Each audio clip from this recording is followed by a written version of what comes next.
Doctor Sameem, ये बात बहुत हद तक सही भी है कि जब आपकी मंगनी हो जाती है तो मेल मुलाकातें शुरू हो जाती हैं, एक ताल्लुक़ दोनों ख़ानदानों में जो कि बेहतर होना चाहिए डे बाय डे, वो कहीं ना कहीं कमज़ोर होता चला जाता है। और फिर उसके बाद ऐसी ऐसी बातें निकलती हैं रिश्तों के अंदर कि वो रिश्ता पाए तकमील तक पहुँचे उससे पहले ही वो टूट जाता है।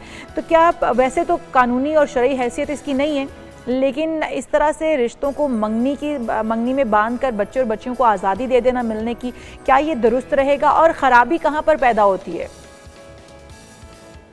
जी, असल में तो मंगनी जो है, आपने दुरुस्त फरमाया, इसकी कोई शरई हैसियत नहीं है।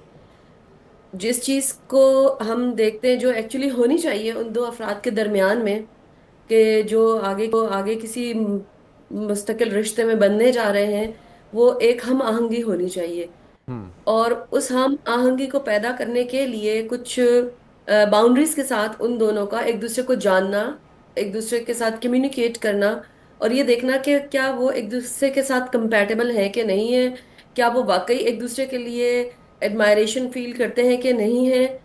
ये सब होना बहुत ज़रूरी है। लेकिन जब हम इसको मंगनी का नाम दे देते हैं, बजाय इसके कि पहले दो खानदान या दो अफराद एक दूसरे को थोड़ा सा एक्सप्लोर कर लें, तो फिर चीज़ें थोड़ी सी डिफिकल्ट हो जाती हैं। क्योंकि जब दो लोग एक दूसरे को जानते हैं, एक दूसरे के करीब आते हैं, या दो खानदान, तो उस वक्त अगर उनको ये मालूम हो कि जी या तो एडमायरेशन नहीं है या कंपैटिबिलिटी नहीं है, तो फिर यकीनन ऐसे रिश्ते जो हैं वो फिर अच्छा डॉक्टर दरमियान साहब, में रास्ते में दोनों हो दोनों जाते साइडों पे एक्सट्रीम नहीं होनी चाहिए। बाज़ ऐसे पेरेंट्स भी होते हैं जो बच्चों पे अपनी मर्ज़ी मुसल्लत करते हैं, और बाज़ होते हैं कि बहुत ज़्यादा आज़ादी दे देते हैं। लेकिन हमारे मज़हब के अंदर कहाँ तक इजाज़त दी गई है? क्योंकि इतना तो हम जानते हैं कि हमारे मज़हब के अंदर लड़का हो या लड़की हो, उसकी रजामंदी और उसकी खुशी इसको लाजिम करार दिया गया है। तो मुसल्लत तो नहीं करना चाहिए, लेकिन फिर क्यों हम इतने एक्सट्रीम पे चले जाते हैं कि हम या तो बिल्कुल ही अलाउ नहीं करते। बाज़ ऐसे रिश्ते भी हमने देखे हैं जिसमें शक्ल देखना भी अलाउ नहीं किया जाता पेरेंट्स की तरफ से, और बाज़ जगहों पे इतनी आज़ादी दे दी जाती है कि फिर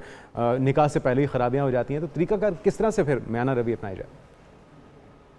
जी, इसके अंदर देखें, लड़के और लड़की का एक दूसरे को देखना शादी से पहले पहले तो ये हमें मालूम होता है कि अल्लाह सुब्हानहू व तआला की शरीयत हमें एक्चुअली इस चीज़ के लिए बाउंड करती है कि वो दो अफराद जो एक दूसरे से रिश्ता इज़्वाज में मुंसलिक होने लगे हैं, उन्होंने एक दूसरे को देखा हो, वो एक दूसरे को ज़ाहिरी तौर पर भी पसंद करते हैं, जिसको मैंने अभी कहा ना कि एक एडमायरेशन, एक लाइकनेस होनी चाहिए एक दूसरे के लिए।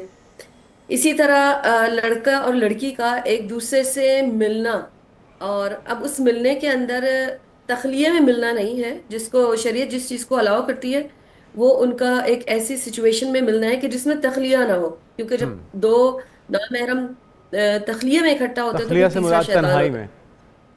जी, एक ऐसी तन्हाई के हम्म, जिसमें किसी तीसरे की मौजूदगी ना हो। इंटरफेरेंस का हम्म। चांस ना हो ना। अब हम्म। ये तखलिया सिर्फ फिजिकल नहीं होता, ये वर्चुअल भी हो सकता है ना, कि आप दो जी, लोग एक दूसरे से रात फ़ोन पे की बातें कर तन्हाई रहे हैं में कई कई घंटे तक। कर जी। रहे हैं, फोन के ऊपर बातें कर रहे हैं। हम्म। एक वर्चुअल तखलिया भी जो है वो भी नामुनासिब है इस सारे के अंदर।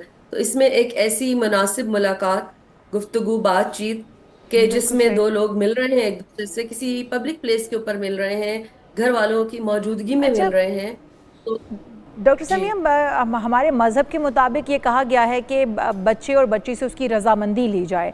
एक तो रज़ामंदी सिर्फ तस्वीर दिखाकर होती थी, इससे पहले रज़ामंदी के लिए उस बंदे की तस्वीर दिखा दी जाती थी या लड़की की तस्वीर दिखा दी जाती थी।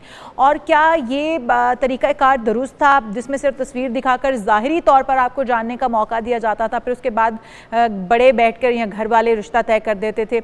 या फिर ये तरीक़ाकार दुरुस्त है कि लड़का और लड़की को चाहे वो महदूद एक लिमिटेड जो है रसाई दी जाए एक दूसरे तक, और उनको मिलने की इजाज़त या उनको एक दूसरे से बातचीत करने की इजाज़त? क्योंकि जब ख़ानदान एक इस रिश्ते को लंबा खींचते हैं मंगनियाँ करके या रिश्ता तय करने के बाद, तो वो कहीं ना कहीं बिगाड़ की वजह पैदा हो जाती है। बहुत सारी चीज़ें हमें एक दूसरे की ख़ानदानों में पसंद नहीं आती हैं, लड़के और लड़की को एक दूसरे की पसंद नहीं आती हैं, तो इस तरह रिश्ता जुड़ने से पहले ही टूट जाता है। तो फिर करना क्या चाहिए? क्या सिर्फ तस्वीर दिखा देना काफ़ी है, ज़ाहिरी तौर पर जान लेना, शक्ल सूरत देख लेना, या फिर उनको वाकई लिमिट के अंदर रहते हुए मुलाकात की भी इजाज़त देनी चाहिए या नहीं? देखें, इस सारे के अंदर जैसे भी आपने कहा कि जब लंबे अरसे तक एक दूसरे के साथ कम्युनिकेशन होती है, कांटेक्ट होता है, तो बहुत दफ़ा रिश्ते ख़त्म हो जाते हैं। क्योंकि at the very first step इस सारे मामले को शुरू करने से पहले जिस चीज़ को देखने की बहुत ज़्यादा ज़रूरत होती है वो कंपैटिबिलिटी होती है। कंपैटिबिलिटी, हम आहंगी ना सिर्फ ये कि उन दो अफराद के दरमियान बल्कि दो खानदानों के दरमियान भी।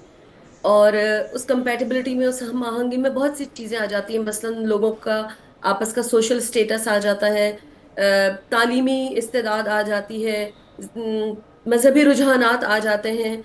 तो ये सारी चीज़ें मिलकर एक ऐसी ग्राउंड बनाती हैं कि जब अगर ये सारी चीज़ें कंपैटिबल है, यानी ये एक पहला दूसरे स्टेप से है, ये आखिरी मुताबिकत स्टेप रखते नहीं हैं। है। जी, एक दूसरे से ये सारी चीजों में मुताबिकत रखते हैं, ये पहला स्टेप है, ये आखिरी स्टेप नहीं है। लेकिन हम इसका साइकिल रिवर्स करते हैं ना। हमने फॉर एग्जांपल लड़के और लड़की ने एक दूसरे को देख लिया, या हमने उनकी मंगनी कर दी, उसके बाद कन्वर्सेशन स्टार्ट हुई, उसके बाद पता चला कंपेटेबिलिटी नहीं है। जी। तो एक्चुअली जो इसका साइकिल होना चाहिए, हाँ। और इसमें कहीं हम बहुत ज्यादा ये समझते हैं कि जी मोहब्बत बहुत होनी चाहिए, पहले मोहब्बत होनी चाहिए, बाद में सारे स्टेप्स होने दुरुस्त चाहिए। दुरुस्त। हालांकि हालांकि मोहब्बत जो है वो एक ऐसी चीज है जो over the period of time built होती है। बिल्कुल तो सही कह रही हैं उसके आप। अंदर, और ये तो भी वो कहा ऐसा जाता है ना नहीं है कि कि वो बड़े हमारे ये कहते हैं कि जब निकाह होता है तो दो लड़के और लड़की में अगर मोहब्बत नहीं भी थी तो वो खुद ब खुद निकाह के दो बोलों के बाद शुरू हो जाती है, एक अंडरस्टैंडिंग बननी शुरू हो जाती है, या फिर एक जो जिम्मेदारी है उसका एहसास होना शुरू हो जाता है कि अब आप उसके लाइफ पार्टनर हैं, वो आपकी लाइफ पार्टनर है। तो ये भी रिश्ते की कबूलियत के साथ जुड़ा हुआ है, मोहब्बत जो है वो उससे मशरूत है। अगर हम बात कर लें हमारे इस वक्त तलाक की रेशो बढ़ने की जो बेसिक वजह है उसके ऊपर अगर हम आ जाएँ, तो हमारे जो इन्फ्लुएंसर्स हैं या हमारे शोबिज़ इंडस्ट्री के लोग हैं उनको बहुत एडमायर करते हैं हमारे नौजवान लड़के और लड़कियां। तो जब उनके रिश्ते इस तरह से हमारे सामने टूटते हैं तो बहुत सारे बच्चे और बच्चियां ये समझने लगते हैं कि शायद ये रिश्ता टूटना कोई बड़ी बात नहीं है। जिस तरह से आजकल मंगनी टूट जाना, निकाह टूट जाना या फिर शादी टूट जाना, इसको इतना बड़ा नहीं समझा जाता। बहुत सारे ऐसे लोग हैं जैसे आसम अजहर है, मीरब है, इन लोगों का रिश्ता जिस तरह से टूटा, या फिर आयमा बेग, शहबाज जो है वो शिगरी, ये वो रिश्ते थे जो कि जिनको बड़ा एडमायर करते थे लोग, और इन रिश्तों को लेकर जिस तरह से वो देखते थे कि अच्छा ये बड़ा कंपैटिबल कपल है और इसी तरह से हम भी जो है वो अपना रिश्ता चला सकते हैं। जब ये रिश्ते टूट जाते हैं तो बच्चों को जो सीख मिल रही है, क्या इनको इस तरह से पब्लिकली रिश्तों को तोड़ना, नशर करना चाहिए, रिश्तों को शुरुआत को नशर करना चाहिए? क्या दुरुस्त तरीका हो सकता है?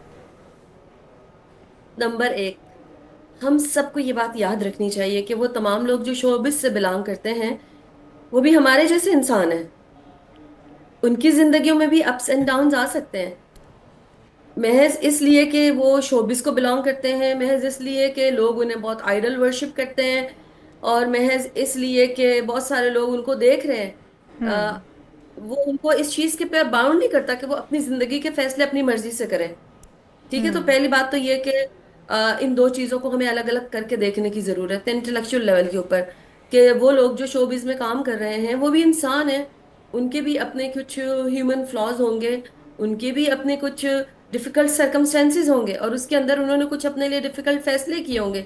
इसका मतलब ये नहीं है कि हम पूरे एक जिंदगी के शोबे से बदजन हो जाएं, कि हम समझे कि जो शादी निकाह या दो औरत और मर्द का जो ताल्लुक है ये है ही गलत, या इसमें एतबार ही नहीं है, वगैरह वगैरह। तो नंबर वन तो ये कि हम हमें अपने अंदर इस चीज़ को, या अपने यंगर जनरेशन के अंदर इस चीज़ को बेसिकली रेगुलेट करने की ज़रूरत है कि वो लोग भी इंसान हैं, और वो भी इंसान फैसले कर सकते हैं।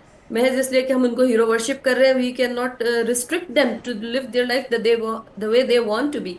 ठीक है। बिल्कुल अच्छा, सही।